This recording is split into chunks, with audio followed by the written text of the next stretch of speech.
A wicking bed is a fantastic way to grow veggies, herbs and flowers, especially in hot or dry conditions. Hi, I'm James, and this is how to make a wicking bed. Let's get into it.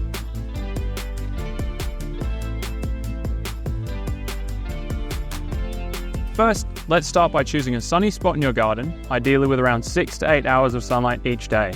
If the ground is uneven, you might need to dig or add some soil to create a flat base before placing your raised bed frame into position. Once in place, check again to make sure it's level.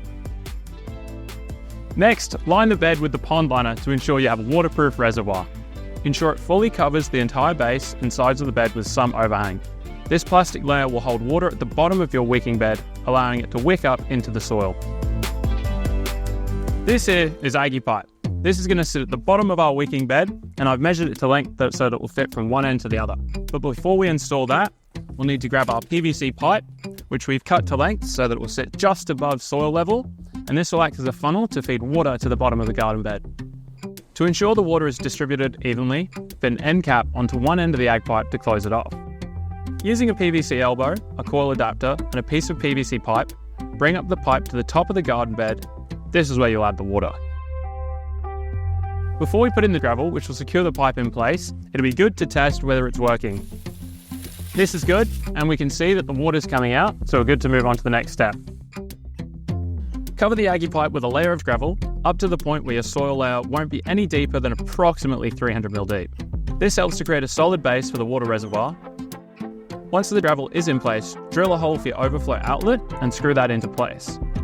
This should be positioned at the top of the gravel to allow for any excess water to drain away, preventing the bed from becoming waterlogged. Once the drain is in place, cut a piece of geofabric large enough to cover the gravel layer completely. This fabric will keep the soil from mixing with the gravel, ensuring that your water reservoir stays clean and effective. With our geofabric in place, it's time to move on to our potting mix. It's important to use something high quality and rich in nutrients like what we've got here.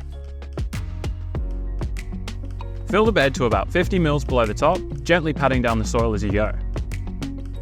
Lastly, cut the excess pond liner away and tape it to the metal frame to keep it securely in place. Now for the fun part, planting. You can pick your favourite flowers, herbs and veggies. Anything goes. Dig small holes and plant them at the appropriate depth, spacing them out to allow for growth. Gently press the soil around the plants to secure them in place. To finish, water the plants from above to help them settle in, then fill the reservoir through the Aggie pipe until water starts coming out of the drainage pipe. This will ensure the soil stays moist from below, promoting strong root growth. And that's it! You've made a fantastic wicking bed. If you've enjoyed this project, be sure to check out our other instructional videos.